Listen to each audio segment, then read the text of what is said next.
Bem, começamos a nossa 19ª aula do curso A Língua Absolvida com meu querido amigo e professor Sérgio de Carvalho Pachá. Hoje separamos dois temas para abordar. Um deles é o dos falsos cognatos ou falsos amigos, com os quais muitos que traduzem precisam lidar. O tempo todo. Mas não falaremos apenas dos falsos cognatos entre idiomas, mas também dos falsos cognatos dentro do nosso próprio idioma, ou seja, certas construções que aparentemente parecem dizer ou indicar algo e, em verdade, indicam coisa diferente daquilo que se quer expressar. Então falaremos dos falsos cognatos e também sobre verbo. Já falamos sobre verbo aqui outras vezes, né, professor? Mas como sempre já haverá mais alguma coisa que dizer. Então, assim, sobre verbo, uma coisa que eu gostaria de começar destacando é a centralidade do verbo ser. Eu vou ler um trecho aqui de uma grande obra de um filósofo tomista italiano, Cornélio Fabro.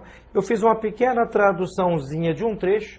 O livro fala sobre o conceito de participação, graus de participação intensiva de ser. Exatamente. E é um livro de metafísica, de alta metafísica. O conceito de ser está no centro de qualquer estudo sério de metafísica. Exatamente. E o Fabro mostra que o ser nas coisas ele é central e, por conseguinte, não poderia deixar de ser central também na linguagem. É claro. Então, diz ele aqui, todo verbo se reduz a uma modulação do verbo ser. É verdade. E todo substantivo real expressa uma forma particular de ser. Caminhar é ser caminhante. É claro. Casa é ser casa. As modificações do substantivo são os casos das declinações.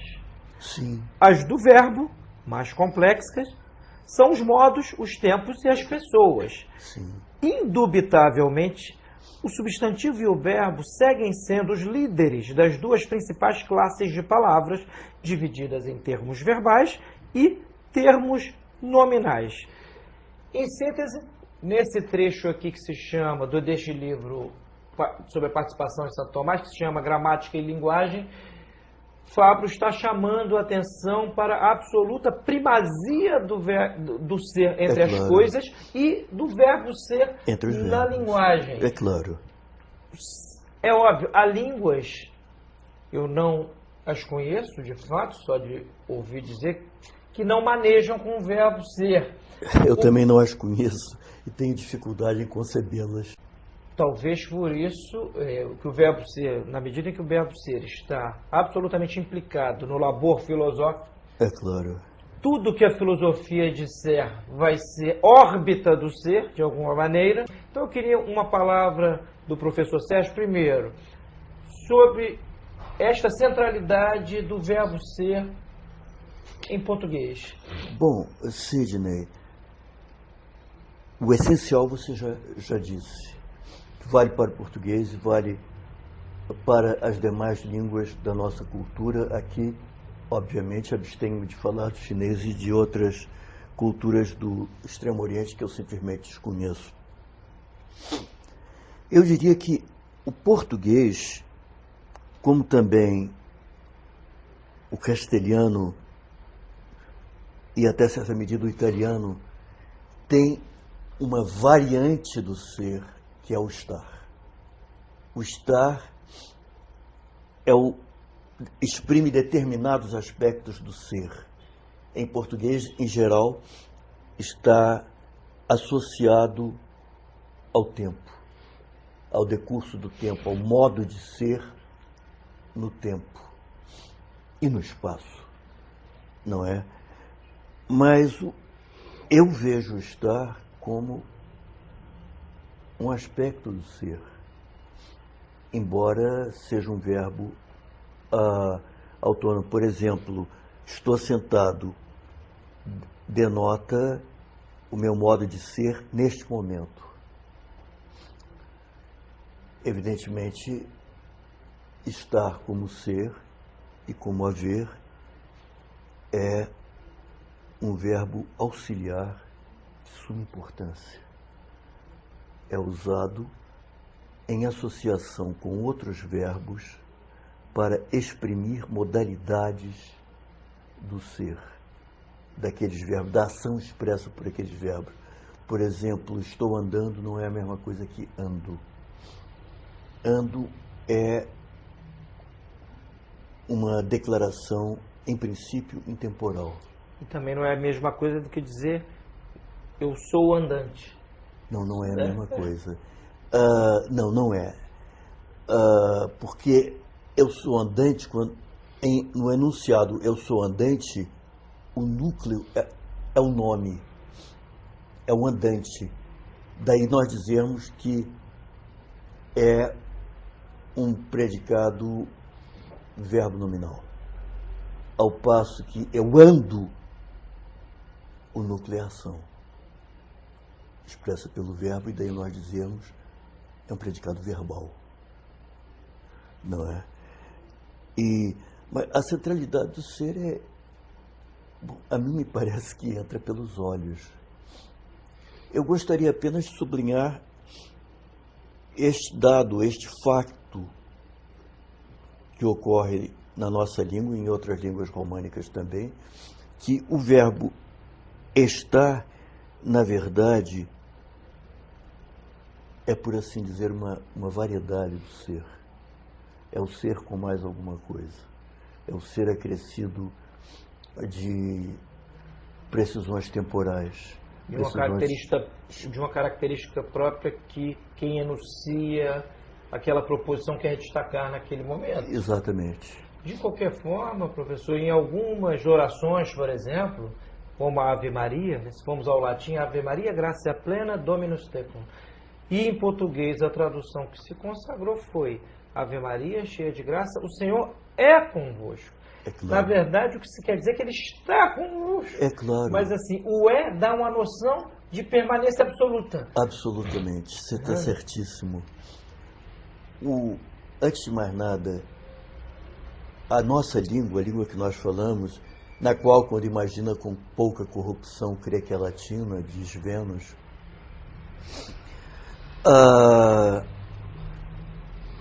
já diz Camões, falando de Vênus, aliás, o estar existe, mas no sentido que ele adquiriu em português, é uma criação do português. Não existe em latim. O verbo ser, em latim, preenche as funções básicas de ser e de estar. Daí, quando nós dizemos o Senhor é convosco, nós estamos simplesmente recordando a nossa língua, que a mãe dela é o latim. Esta é a construção latina, e que também é nossa, evidentemente. Português, o Senhor é convosco. E nós podemos usar, só que hoje em dia sou extraordinariamente clássico e latinizante, o que para mim faz todo sentido em se tratando de uma oração antiquíssima na nossa língua, a saudação angélica. Agora, o ser é central. Fique isto consignado. Pode parecer uma obviedade, mas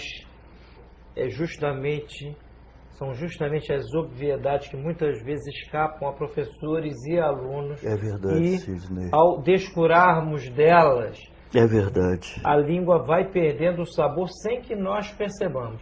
Como o ser é central em português, como em outras línguas, e justamente pelo fato de o ser central na realidade das coisas, o ser é o epicentro da realidade, o núcleo da realidade, por mais que escavemos a realidade, depararemos sempre com o ser. É claro. Se alguém me assassinar aqui agora, o que eu sou, um ente humano, composto de matéria e forma, sendo a matéria e o corpo com todas as suas potências e a forma, o princípio animador dele, que em latim se chama ânima, em português chama-se alma. Em grego psique, em português alma. Se um de nós for assassinado por algum aluno que tem uma arma especial que atravesse o vídeo e pulverize o professor, ainda assim o que sobraria de nós seria ser. Seríamos ou partículas elementares, ou um cadáver, O cadáver não é um não ser, ele é um agregado de matéria decomponível. Então, o ser está na centralidade das coisas. E, repitamos, em português, está na centralidade da língua. Então, é necessário conhecer algumas características do ser em português. E eu começo por uma que o brasileiro vai perdendo. O ser, as concordâncias que podemos fazer com ele diferem em muitos casos de concordâncias de outros verbos. Por exemplo, os portugueses da Leimar dizem limpezas, por exemplo. Vou dar um exemplo aqui, poderia dar outro. Limpezas é com o Sérgio. Está corretíssima a concordância. E nós também podemos fazer isso. Então, assim, eu gostaria que o professor falasse, assim, de maneira abrangente, sobre as concordâncias possíveis com o verbo ser, sobre as características dessas concordâncias. Essa concordância, esse exemplo que você deu, limpezas é com o Sérgio, o que está subentendido, porque há um subentendimento aqui que explique este aparentemente surpreendente singular depois do plural limpezas, é algo como isto é com o Sérgio, é assunto do Sérgio, é atribuição do Sérgio. É assim que eu entendo. E nós fazemos o tempo todo esse tipo de construção, em que algo está implícito, mas que implícito não significa necessariamente obscuro. Para nós é claríssimo. Implícito não é inexistente. Como? Implícito não é inexistente. Implícito não é inexistente. Implícito é simplesmente não mencionado, mas está lá. Ou está cá. Então, ainda a propósito do ser, que possui concordâncias como esta que acabamos de enunciar aqui, diferentes, ou seja, peculiares em relação às concordâncias de outros verbos. Sim. Eu indico, assim, há mais de um guia de verbos irregulares em português. Agora me escapa o autor, mas... Carlos Góes. Carlos Góes. Manual de Conjugação de Verbos. É um livrinho, inclusive ontem de noite eu estava com ele na mão. Pois é um livrinho antigo, muito útil. Muito útil, porque não só estão ali os verbos ditos regulares, mas os irregulares, cada qual com as suas características. É verdade. O verbo ser é um deles. Sim, claro. Então, eu gostaria... Do ponto de vista morfológico, a irregularidade do verbo ser salta aos olhos. E já era irregular, eu quase diria anômalo, em latim. Em latim é um verbo que tem dois temas radicalmente distintos. O tema do infectum e o do perfectum. O que é o tema do infectum? É o tema, ou os temas, melhor dizendo, no caso do verbo ser, dos tempos que exprimem uma ação não completa. O presente do indicativo, o imperfeito do indicativo, o futuro do indicativo e o futuro do pretérito, antigamente chamado de condicional. E os temas do perfectum. Perfectum é uma palavra que em latim significa completo, acabado de fazer, feito completamente. São o pretérito perfeito, o pretérito mais que perfeito e o futuro anterior. Bom, no infectum eu disse que há dois temas, do ponto de vista da gramática histórica, o tema que aparece em sou e o tema que aparece em és, é, era, etc., são o mesmo tema, mas isso se nós considerarmos a origem indo-europeia. O tema é o tema ES que aparece em es, por exemplo, em eras, e o tema da primeira pessoa, sum em latim, sou em português, que, rigorosamente falando, é uma variante do tema es, mas isso nós não podemos ou não devemos tomar em conta quando estamos falando em termos de linguística descritiva. Eu descrevo o que eu vejo em português sem ir às origens, porque não é o caso aqui. Entende? Então nós podemos falar, na verdade, efetivamente, há dois temas. O tema de sou, o tema de és, etc. O tema de sou, da primeira pessoa, esse mesmo vai aparecer no futuro, no presente subjuntivo, mas aí, na verdade, Sidney, trata-se de outro verbo. Eu não vou dizer que a coisa engrossa, mas, como diria meu mestre Gladson Chaves de Mello, a coisa fia mais fino. Por quê? Porque, em latim, o presente do indicativo do verbo sum, que equivale a ser, é sum es est. Sumus estis sunt. Aqui nós podemos ver quase que par e passo equivalências no português. Sou, és, é, somos, aqui há uma diferença, sois, e depois sunt, são.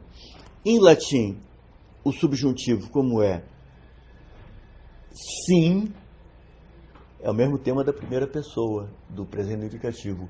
Sim, sis, sit, simus, sint, simus, sitis, sint. Acontece que em português, na evolução do latim para o português, os falantes do latim vulgar substituíram no subjuntivo o verbo ser, o verbo latino equivalente a ser, por outro verbo latino sedere, equivalente literalmente a estar sentado, mas que adquiriu o sentido também de estar no ser, de existir.